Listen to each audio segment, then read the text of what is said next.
it's impossible to describe. In architecture in general, I think there's nothing like experiencing the works in person. But then there's Farnsworth House, and quite frankly, it was overwhelming. It's so unique. The only one of its kind in the world. It's a modern masterpiece.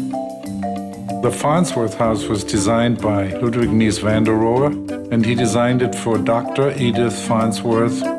The whole planning and construction actually took, I think, almost 5 years. I think it opened in 1951 because just shortly after World War II, materials were actually scarce and contractors were hard to come by. And so it took quite a number of years for it to be completed.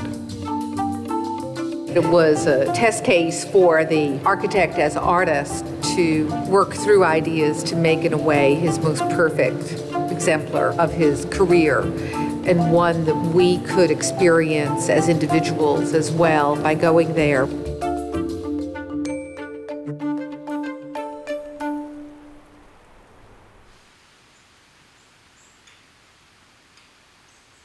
The house basically is a glass box in the simplest terms. He uses glass and steel primarily, but then there's also wood veneer that he uses at the interior core. The material of the floors is Roman travertine marble, which Mies loved. He was very knowledgeable and always very concerned about the right selection of marble.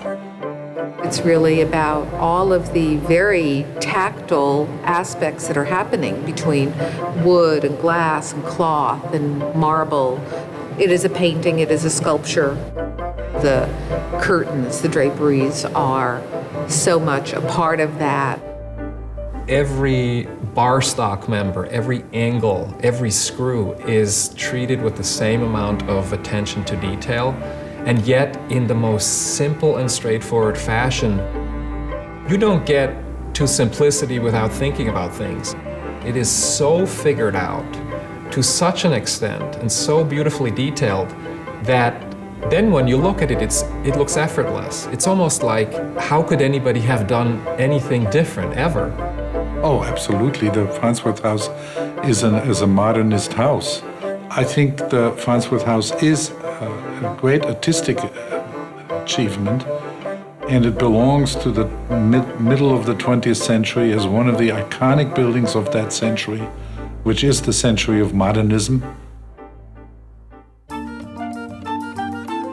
Mies van der Rohe is one of the people who invented modernism and is what modernism is known for.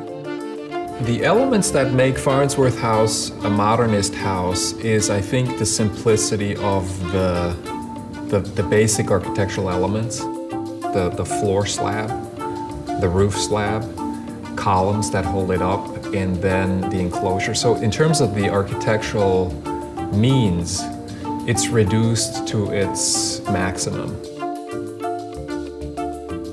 There's no doubt about it.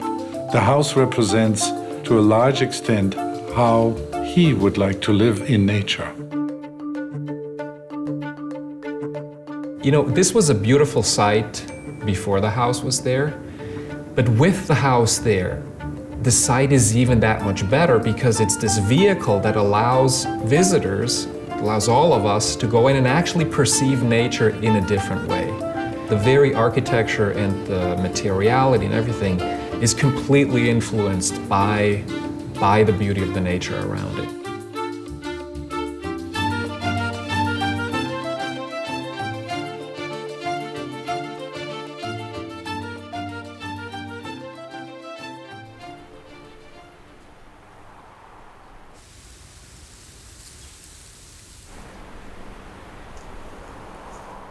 It's total openness to the surrounding landscape.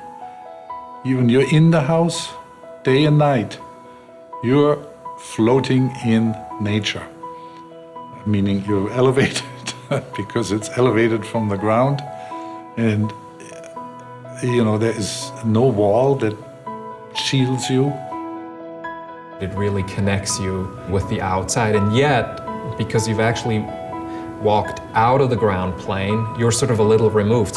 In the inside, you are totally immersed in nature, yet you're also lifted out of it, so you become a little bit of an observer. The river is only about, let's say 100 feet from the steps to the house. The house is planned and located in the floodplain of the river, which strictly speaking would not be permitted, but because it's on stilts, it wasn't impeding the floodplain in any way.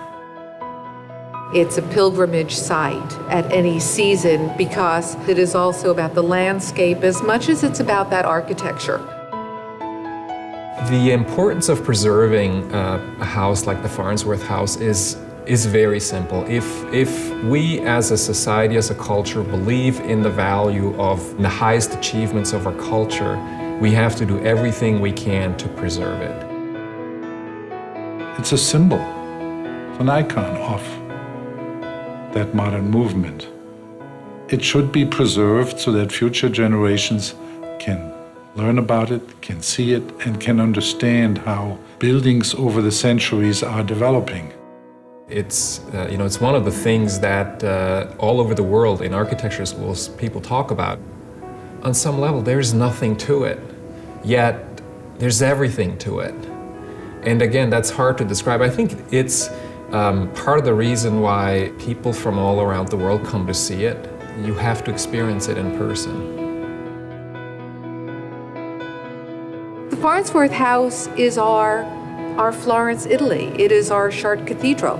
And I don't want Chartres Cathedral or the Duomo in Florence to be moved to any other city so that I can visit it in a kind of architectural zoo. And to not have the Farnsworth House where it is would be to completely lose what it is. But luckily, that's not the case here, and that's not the case in Chicago.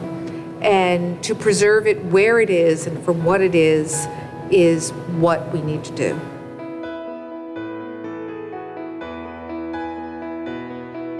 Farnsworth House, in my opinion, is a poem of beauty and balance, proportions. That is the great achievement of this house.